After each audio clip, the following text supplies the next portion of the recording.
Alright, so now we prove corollary 834. This is the focus of this section. Here we are going to prove that the set of real numbers is uncountable.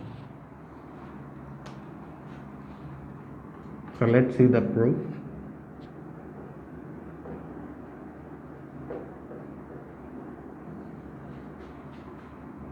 We define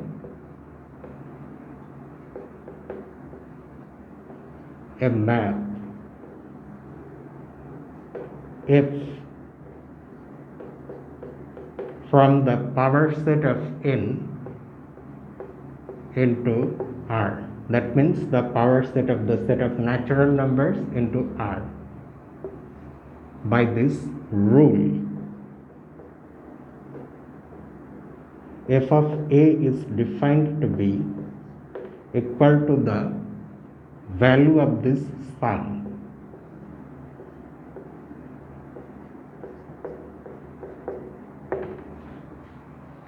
So let us first try to understand what this even means.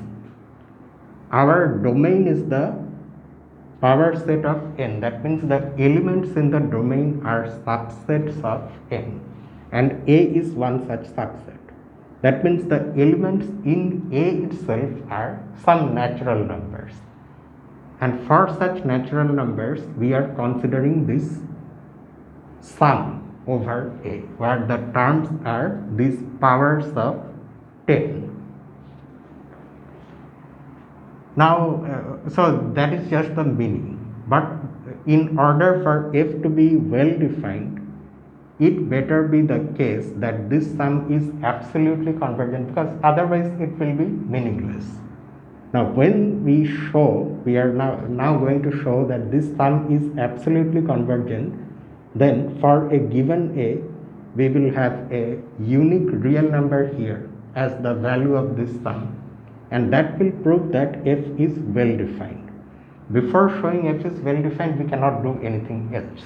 We must make sure first that f is a legitimate function, it's a well defined function.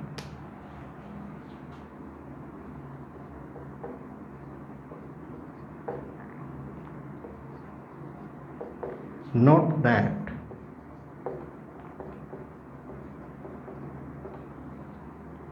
the infinite series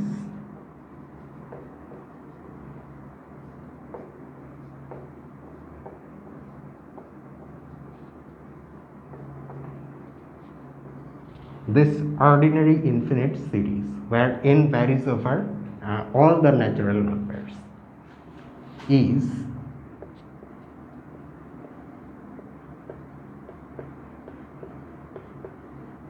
absolutely convergent.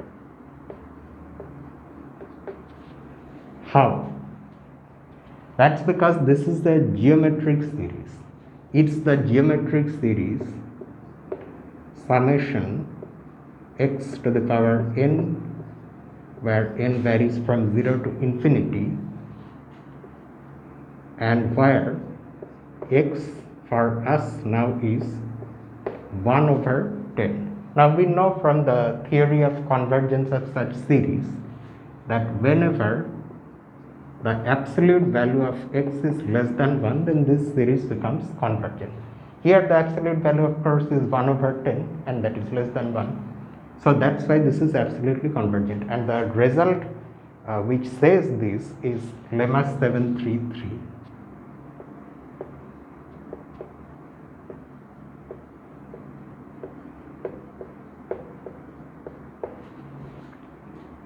So because of this series being absolutely convergent, this sum is also absolutely convergent. Hence,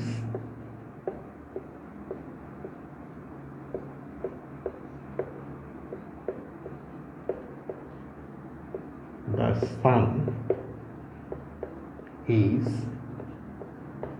also absolutely convergent.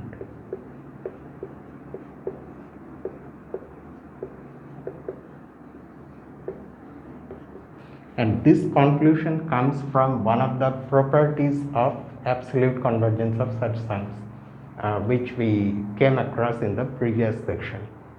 precisely this proposition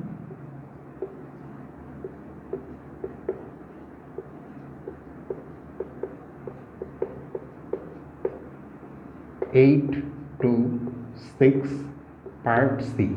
You go over there and you see what this part C says, you will understand how we are concluding this.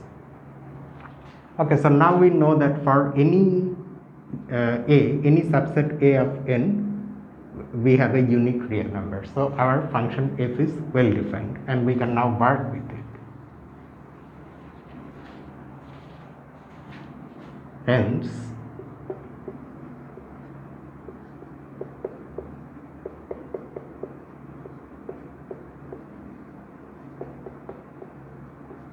f is well defined.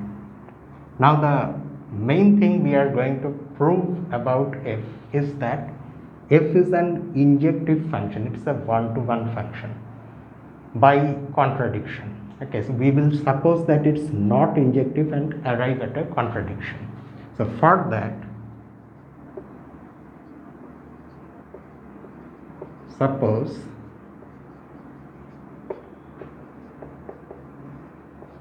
there exist distinct subsets A and B of the set of natural numbers whose f images are equal. So that means we are supposing that f is not one-to-one.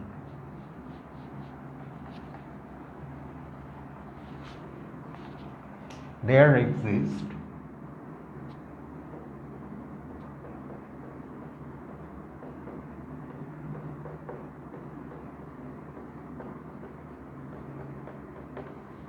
distinct A and B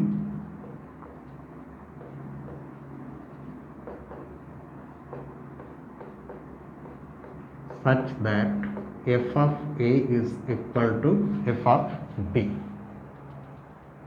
Okay. Now,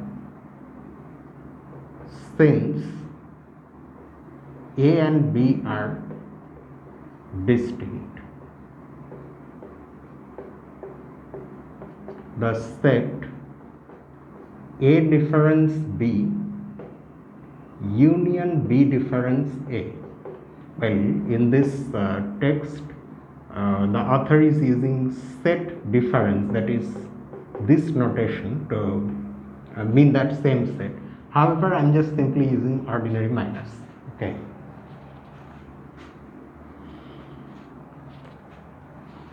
Now, this set is a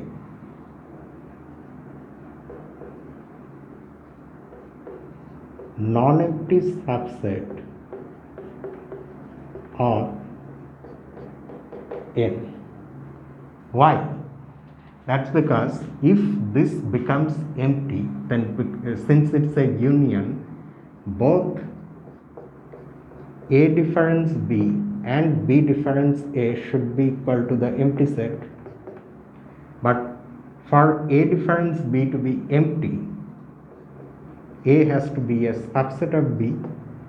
Just like that, this being the empty set would imply that B is a subset of A, and together these containments would give us A equal to B, which is not the case. So that means it cannot be empty. Okay, it has to be a non-empty set.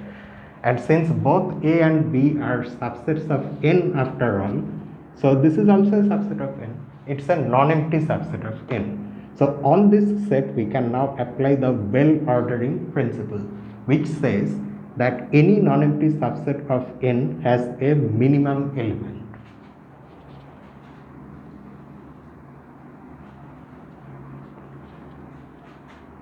So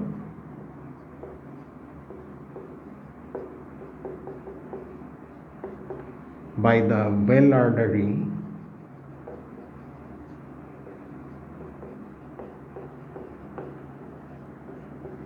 principle, n naught defined to be the minimum of this set. This set has a name also, it's called the symmetric difference of A and B. The minimum of the symmetric difference of A and B exists, and it's also a natural number.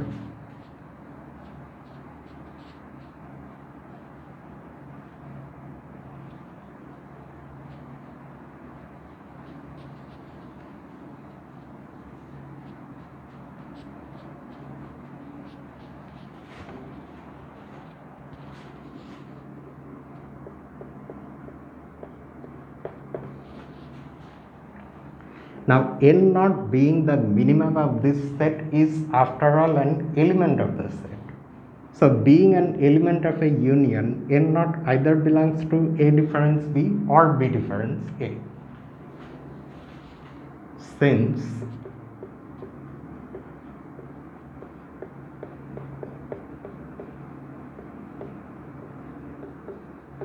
n naught belongs to the union, we have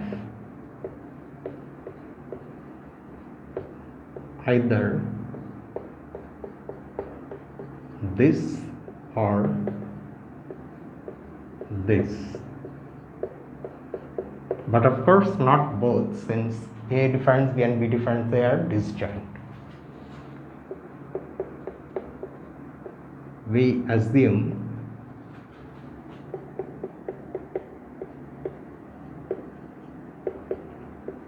without loss of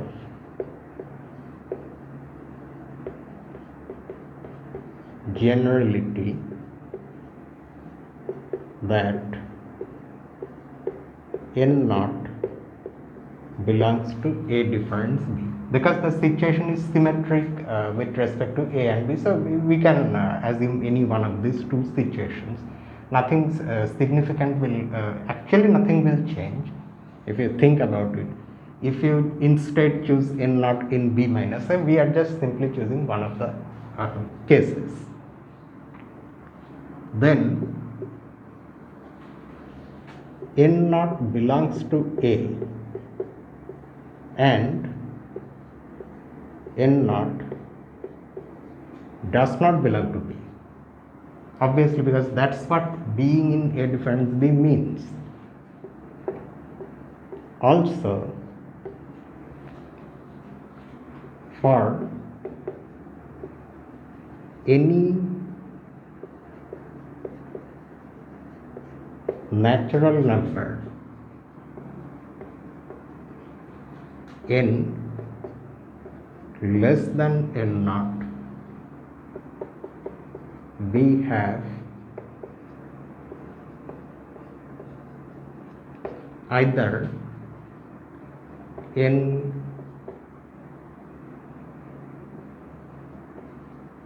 belonging to both A and B, or let me put this within parentheses, or n belonging to neither A nor B.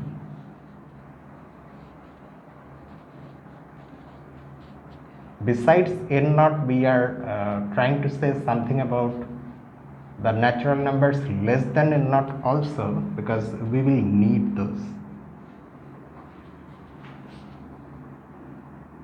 Or n does not belong to A and n does not belong to B. Why?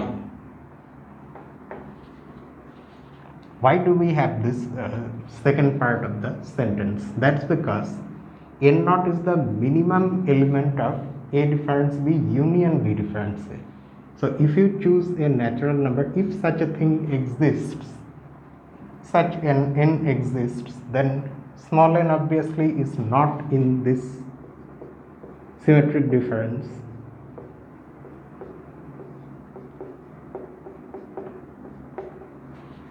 Okay, so if you, in fact, if you draw the Venn diagram of the situation, this is your entire set of natural numbers. This is A, this is B. Keep in mind that we have not assumed A and B to be disjoint. We have just simply assumed A and B to be distinct. Disjointness and distinctness are two different things. There may be some intersection between A and B. So n not being in this set, okay, by the way, what is the set here? The symmetric difference is this much, right? So small n not being in this set means either small n lies here or it lies here. That means either small n belongs to both A and B, or it does not belong to it belongs to neither A nor B. So these are the two situations. Okay, so now we are going to start a sequence of equations and see where that takes us.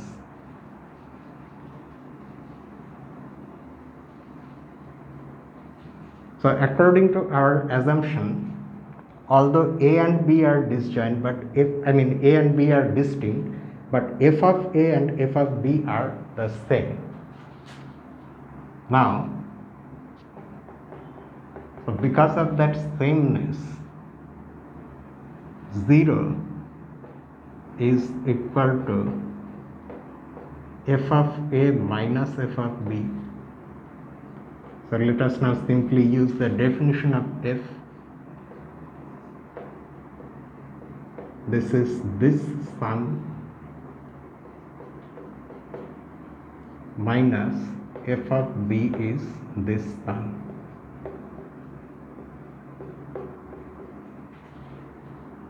Okay, now we are going to split the first sum into three things. The first of those three things is itself such a sum where n is let us take the smaller one. N is less than n naught, and at the same time n belongs to A, because among all the elements of A, that is among all the small n's, some of them will be less than n naught, maybe some of them will be greater than n naught, and one of them will be equal to n naught. Why? Because n naught belongs to A. So among all these n's, n naught itself will also appear. For that single value of n, we are writing the thing separately. Plus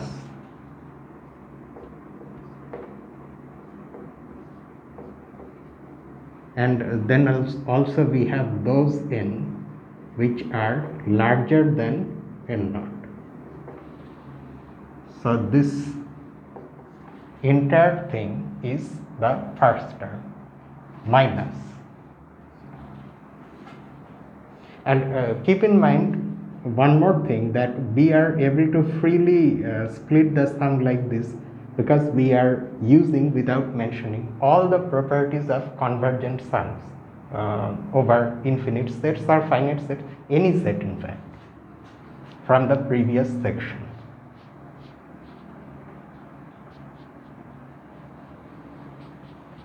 Now just like that, the sum over B can also be split, but now into two such sums.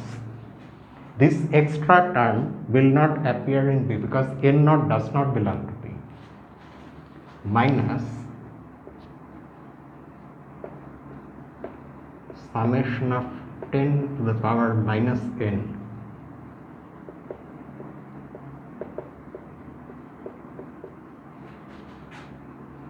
plus again 10 to the power minus n, but now n is greater than n naught and n belongs to B. Okay, keep in mind that we have a minus sign in between, so it's minus of these two things, right? Now you think of the condition that we wrote here. Either n, for the n's that satisfy this inequality,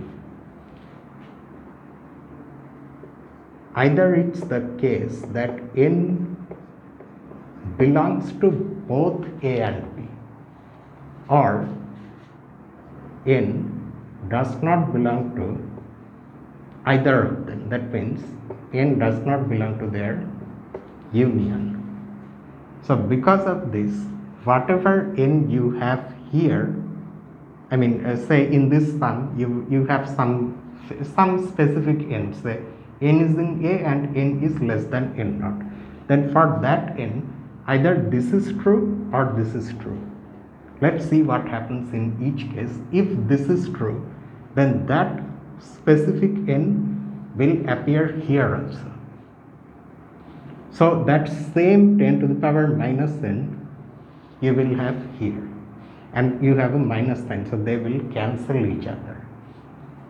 On the other hand, if n does not belong to either A or B, then of course that n has no corresponding term here or here. So that what does that say? Ultimately, it tells us that these two sums will cancel out. They will cancel each other.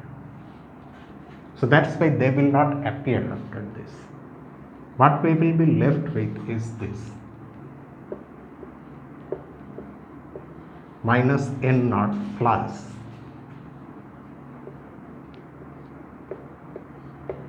summation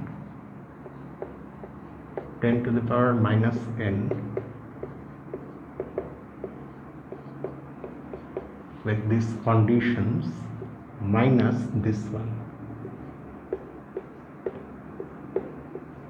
10 to the power minus n belongs to B. So far we have written equality equal to, so now we are going to get one inequality. So the inequality that we will have here is, its direction is like this. So you can guess what we are going to do. If we do not write this sum at all, what will happen to the entire value? Likely we are diminishing something, and that something is a positive, it may be non-negative also. Non-negative means it may be 0 also. Who knows? If A is empty, see, A and B are just some subsets of the set of natural numbers, and they are distinct, for which f of A and f of B are equal. That is our supposition. We have no other information about A or B. It may be the case that A is empty. If A is empty, then this sum has the value 0. Otherwise, for other cases, this sum will have a positive value, whatever the value is. Since we know that it's absolutely convergent, it will have some value regardless of what A is. And that value, because we are dealing with only positive terms in the sum, is either 0 or positive. 0 in that case if A is empty. So that's why if we do not write this sum at all, then we replace equality with this inequality.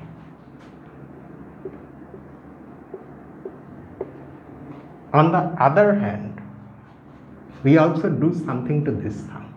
Just like the fact that this sum has a non-negative value, this sum, discarding the minus sign, also has a non-negative value. So if we replace this sum with a bigger sum, that will also have a non-negative value. So what I am trying to say here is this.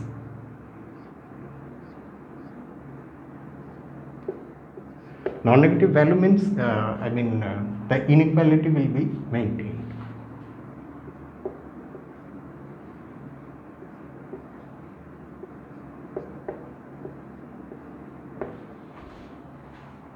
So we have lifted the restriction that n belongs to B, but we have kept this, of course, because that type of n's only we are considering. So now our sum becomes an ordinary infinite series, and this sum has more, likely it has more terms than this sum, because this extra restriction is not present here now. and we can calculate the value of this sum because it's a geometric series. Well, if you just think about how to sum geometric series from your school courses, then you will have this value. Well, writing the sum a little more nicely in a form that we can understand better, it then looks like this.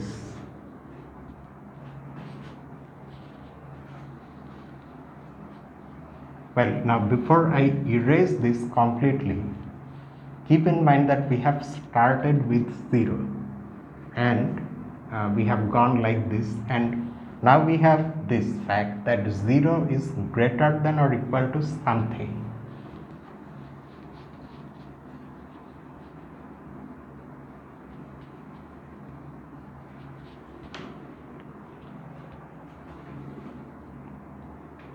Do you recall the sum of this infinite series? This is a geometric series, right, whose common ratio is R. If you are recalling your school days, where say your R is having absolute value less than 1, then the sum is A over 1 minus R. So that we can use here to find the sum.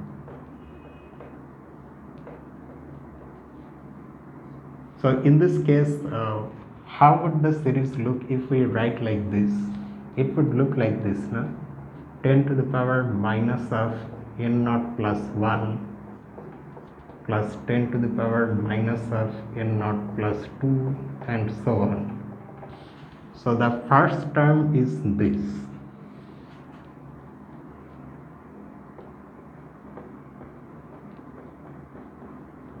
And what is the common ratio? The common ratio is 1 over 10. It's not 10, okay? Don't make that mistake. The common ratio is 1 over 10. Because you look carefully, here the exponents are positive. Here the exponent is negative. You can make that positive by considering the minus 1 with 10. So that gives you 1 over 10.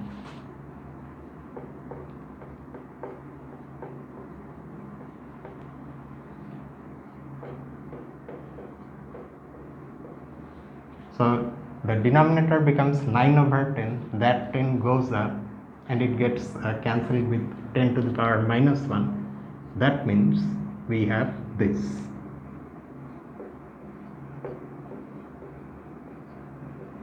Over 9. And you can clearly see that this is a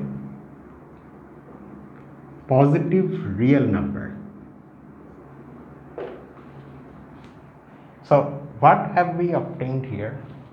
We have obtained the fact that we started with 0, then we have had this inequality, but then we have got this strict inequality and we ended up proving that 0 is greater than 0.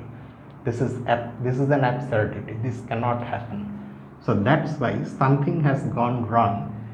Now there is nothing wrong in these steps. But what has gone wrong is our erroneous supposition that f is not 1 to 1. So it must be 1 to 1. That will be the conclusion. So no such distinct sets A and B will exist for which f of A and f of B will be the same thing. This is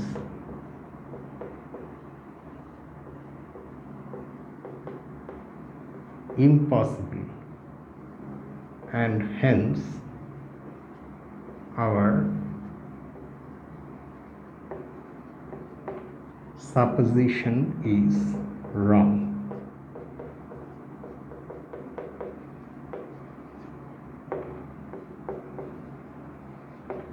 That is,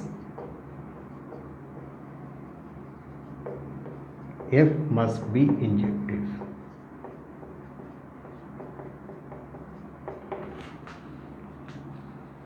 Okay, so we have managed to show what we wanted to show, but that's not the end of the proof. We have only shown that F is injective. Now, what is the consequence of this fact? What is F? What type of function is it? The rule, of course, we know using sum and all those things, but it's a function whose domain is the power set of n and whose range is the set of all natural numbers.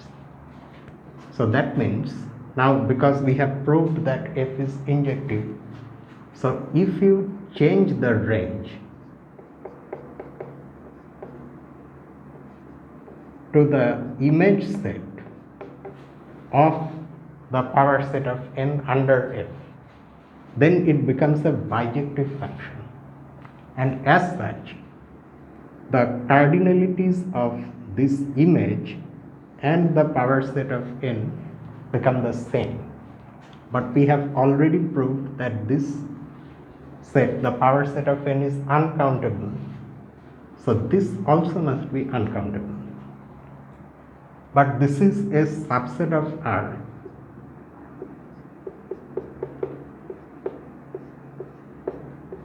We don't know if it is equal to R or not, and we don't need that fact also. But it's a subset of R. Now, since this is uncountable, R also has to be uncountable. Why? Because otherwise, one of the previous results about countable sets will be violated, which tells us that every subset of a countable set is countable. So because this is uncountable, R also has to be uncountable. So that's what we are now going to write. Thus, the map F from the power set to the image of the power set is a bijection.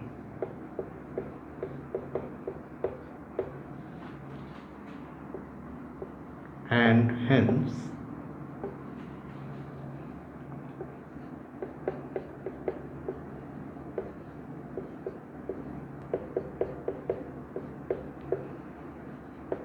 have equal cardinalities.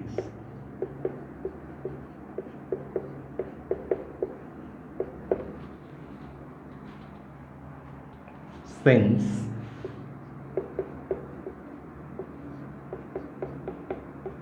this is uncountable by the previous corollary. Was it a corollary? Are we referring to that result here, or we are just simply writing because we did it recently, no? Since this is uncountable, so is the F image of the set. Now,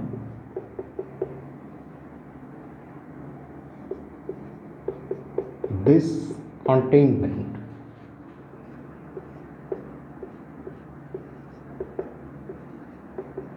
proves that R itself is uncountable.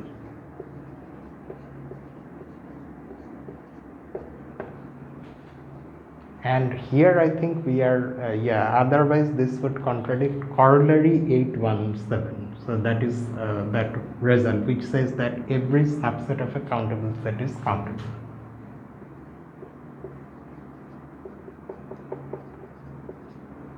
Otherwise, let me write like this: corollary 817 would be contradicted.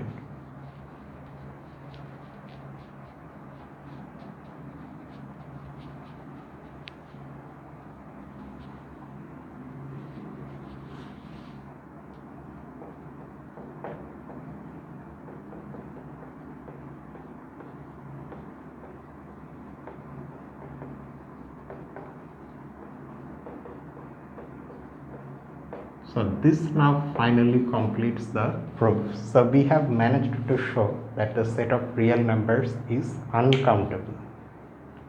Now after the proof there are some remarks. The first remark, two remarks are there. The first remark says that we are going to see another proof of the same result, that is uncountability of R, but that will use measure theory. We are still far away from measure theory, but it's there in the text, and that we will see in exercise 18 to 6. So it's still, we have quite a long time for that. And there is another thing that one should note about this thing. Okay. So we have come across the set of natural numbers. We have developed it. We have developed all the things using piano axioms and all about this set. This is countable. Then we have the set of integers which contains this as a subset in a specific sense. This is also countable. Then we have the set of rational numbers, that is also countable, although we have already seen that it takes quite a bit of effort to actually find a bijection between n and q, but that also we did in one of the exercises. But then as you go to the set of real numbers, it turns out that this is uncountable. So although all these sets are infinite, but in this sense, this is more infinite than these other things. The extent to which these sets are infinite, that is the same. Okay, and that is the smallest infinitude countability. Uncountable infinitudes or amount of infinity that is larger. This is the smallest measure of infinity. This is larger than that. Now a natural question arises whether there exists some set, say A, which is also infinite, but its cardinality is greater than the cardinality of countable sets, but less than the cardinality of the set of real numbers. For that, you will actually have to consider one exercise where cardinalities being larger and smaller are defined in a precise sense. So what I am trying to say is this, you will understand it very clearly. When we are dealing with finite sets, we have this measure number of elements. That's how we see which one is bigger in size than the other. Say you have one set here having 2 elements. You have another set here having 3 elements. So you know these numbers 2, 3, these natural numbers are used to measure cardinality, and you know that 2 is less than 3, so this is bigger. But there is another way of seeing this without using the measurement of set sizes using natural numbers. That is, this set is smaller than this set because there exists a function which is injective from this set to this set, but there exists no function that is injective from this set to this set. That keeps track of this being smaller than this in size. Now the inability to use natural numbers to measure sizes of infinite sets, okay, that problem can be solved by using this idea instead. What we say is that if we are given two sets A and B, finite or infinite, it does not matter. If you are able to find an injective function from A to B, but no injective function from B to A, then B has larger cardinality than A. And this definition takes into account the finite case also. In that sense, R has larger cardinality than the cardinalities of the countable sets. So what we are seeking here is that, is there a set whose cardinality is greater than the cardinalities of countable sets but less than the cardinality of the set of real numbers? And it has been suggested that there is no such set satisfying this inequality involving cardinalities. And the statement that says that there is no such sets has a name. It's called the continuum hypothesis.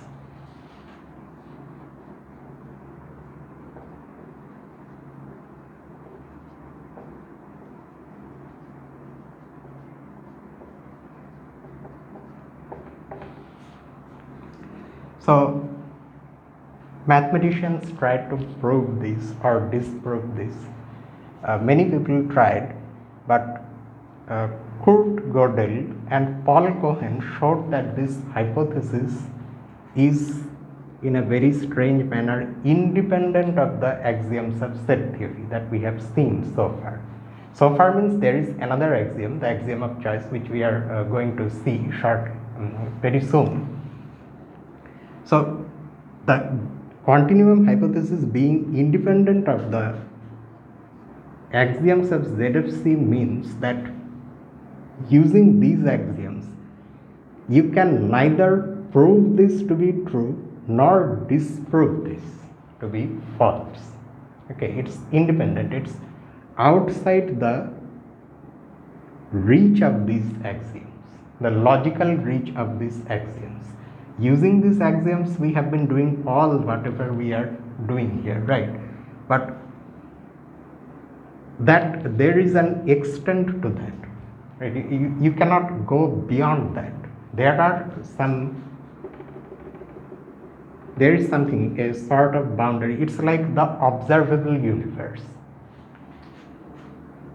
Light from within the observable universe cannot go beyond a certain distance, or rather I should say like this, that things that lie outside the observable universe, from those things no light signal or any other sort of signal can ever reach us.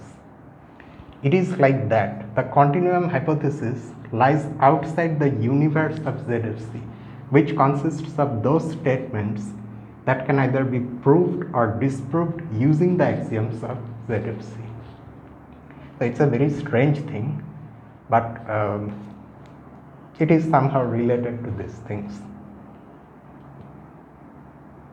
And that's where this section ends. After this, we of course have our exercises, which we will start solving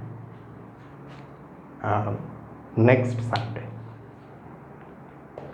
And our next upload is this coming Tuesday. What shall we do? What are the things that we have so far done? Let me just recall. Groups, of course. We have already done calculus also, no? Then vector spaces also we have done. Field extensions we have done. So what else is there? Number theory and graph theory. So this Tuesday, let's go back to number theory, where we have started that chapter on primes and their distribution. So we will see what comes next after those things. So see you on Tuesday. Until then, this is me, Lucifer, from a mathematical room. Have a nice night.